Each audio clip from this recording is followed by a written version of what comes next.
Громада села Миколаївка налічує близько 2,5 тисяч мешканців. Разом з сусідніми селами вже 4 роки вона входить до складу Берестівської ОТГ.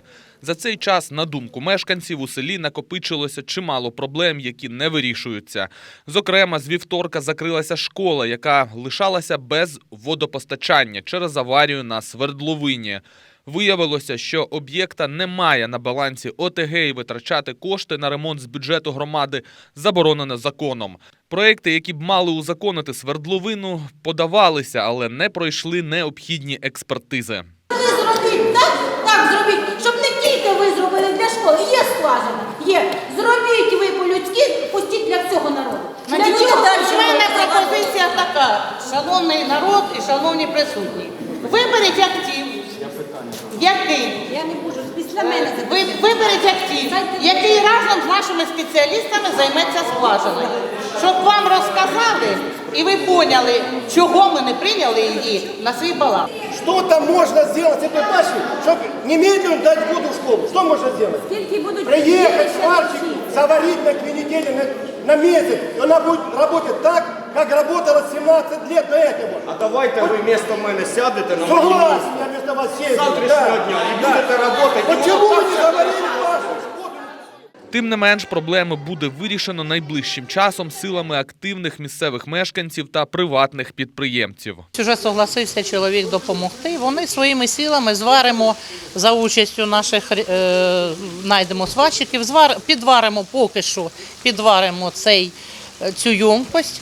Ну, а питання придбання рішається частним образом за рахунок приватних підприємців. Тобто, коли буде вода там, примерно там? Ну, зараз працюють, розумієте, прийшла спокійна людина, посоветувала, як треба зробити. Зараз вони подивляться, як треба. Я думаю, що на наступному тижні вони підварять. Наступне питання, яке схвилювало громаду Миколаївки – можливе перенесення з села бригади екстреної медичної допомоги. На щастя, ця інформація виявилася лише чутками. До кінця року буде проведено ремонт приміщення, в якому буде розташовуватися швидка. Вопрос о закрытии не стоит. И не стоял.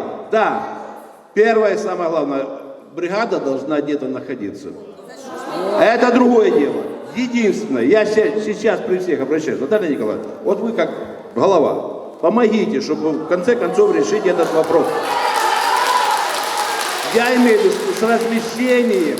Серед іншого, на адресу голови ОТГ лунали звинувачення у тому, що на потреби Миколаївки виділяється значно менше коштів, аніж на інші села, зокрема Берестове. Не вирішуються проблеми з дорогами, освітленням тощо.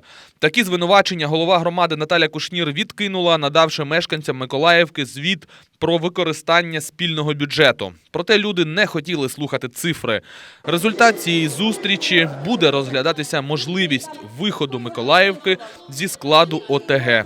Я зрозуміла, що ви хочете використовувати кошти свої на своїй території. Поэтому для того, щоб зробити, я вам відповідаю на питання, як ви кажете, єдинолічно прийняти рішення, ми затверджуємося на сесіях. У вас є депутати, і як всі депутати, вони не встигають просто довести до вас, тому що є доповнительна робота, це все понятно. Значить, я особисто буду ініціювати питання про відокремлення села Миколаївки. Якщо це таке ваше бажання, я особисто піду, ми в вівторок будемо в Києві, і я особисто подам прошення на відмежування Миколаївської території.